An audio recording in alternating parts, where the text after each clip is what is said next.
السلام عليكم. فيه لفتة إيمانية لكل واحد حاسس إن هو وحيد، حاسس إن مجهوده ضايع، حاسس إن هو معدلوش أي حبل في الدنيا. النبي صلى الله عليه وسلم مر بفترات زي ده كتيرة، ونزلت عليه آية لو استوعبتها عمرك ما هتحس إن أنت منسي. قال الله عز وجل في سورة الضحى: ما ودعك ربك وما قلى. آية تحسسك بالأمان كله، إنك مش محتاج أمان من حد، الله عز وجل هو الأمان. طيب ليه الآية دي نزلت؟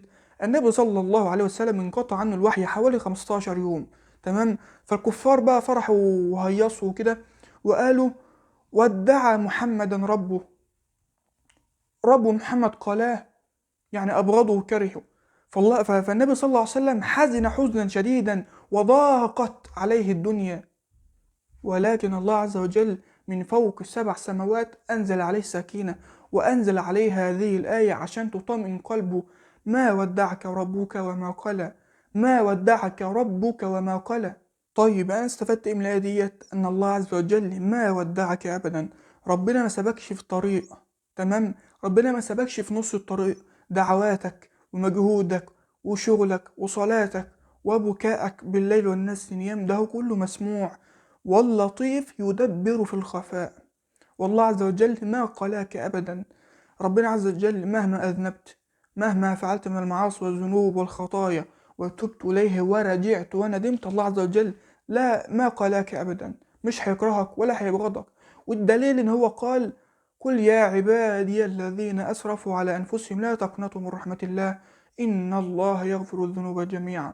مهما عملنا من الذنوب فالله عز وجل نسبنا إليه كعباد الله سبحانه وتعالى، تمام؟ فالخلاصة إن أحيانا الصمت اللي أنت بتمر بيه والضيق اللي في قلبك ده هو ده بمثابة تدريب وتهيئة لك عشان ترجع أحسن من الأول، كما يعني فعل الله عز وجل بسيدنا محمد، تمام؟ كان فيه فترة من الضيق أن الله عز وجل لم ينزل عليه الوحي، ولكن أتى الفرج مع سورة الضحى، تمام؟ أن الله عز وجل أنزل الوحي مع سورة الضحى، وأتى الفرج والسرور على قلب النبي صلى الله عليه وسلم أن الله عز وجل ما ودعه وما قلاه. فالفيديو دوت بمثابة يعني بطبطب عليك، يعني ببساطة أوي بطبطب عليك، وابعت له لأي حد حاسس إن هو خايف، ابعت له الآية دي: ما ودعك ربك وما قلى.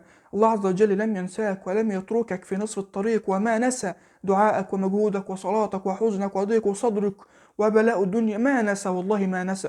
هو اللطيف سبحانه وتعالى يدبر الأمر في الخفاء، ولكن لطفه يسبق سرعتك في ان انت عاوز الدعوة تستجاب دلوقتي، وقد دعوتك تؤجل الى يوم القيامة فيجزيك الله عنها كل الخير في الآخرة، وهذا يعني من الخير والله ما لا تراه وما لا تتفكر فيه، تمام؟ فاصبر واستبشر بالخير، واستبشر ان الفرج آت لا محالة، وان مع العسر يسرا، والله عز وجل هو الذي بلغنا بذلك، ونحن بالله مؤمنين وبآياته نتدبر ونسمع ونقول سمعنا وأطعنا، تمام؟ والسلام عليكم ورحمة الله وبركاته.